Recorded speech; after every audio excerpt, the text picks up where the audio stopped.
State governors are speaking out about the dangers partisan gerrymandering has on the integrity of the vote. One America's McKinney explains why they want the Supreme Court to step in.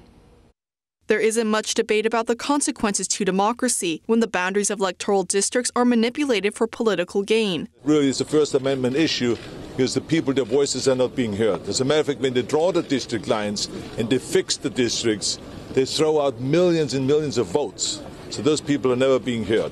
But where there is some level of disagreement is whether the federal government has a role in policing congressional districts, an issue which is typically handled by the states. On Tuesday, the justices heard arguments on 2 gerrymandering cases from North Carolina and Maryland. This is an issue that both Republicans and Democrats are guilty of, and we heard 2 cases here today. In one case in North Carolina where the Republicans were gerrymandering, and in our case in Maryland where the Democrats were gerrymandering.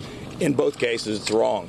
And it's one of the biggest problems we have in America. I think it's one of the reasons why we have so much divisiveness and dysfunction here in Washington. At this point, the justices appear to be split along ideological lines, with Justice Brett Kavanaugh asking why the Supreme Court should get involved when many states have already begun to take matters into their own hands. This includes the creation of independent commissions to draw district maps instead of relying on lawmakers to do so. On the other hand, the liberal justices appear to be in favor of arguments that would give the nation's highest court more oversight of the process, including the ability to block suspect maps. So this is why it is very important that we're going to ask the court to intervene here and to do something about it, because the legislators draw the district lines to protect their jobs and to go and to kind of make sure that they're locked in there, that no one can challenge them. And that means, of course, there's no competition. The justices then turned to discussing what tests could be used in the future to determine if a district map had been manipulated. Speaking once more, Kavanaugh asked if proportional representation could be a workable standard, meaning that a party's share of seats after an election should closely resemble that of the statewide vote. The outcome of this case could have a major impact nationwide, as most electoral maps prepare to be redrawn following the 2020 census. The Supreme Court is expected to make its decision by June.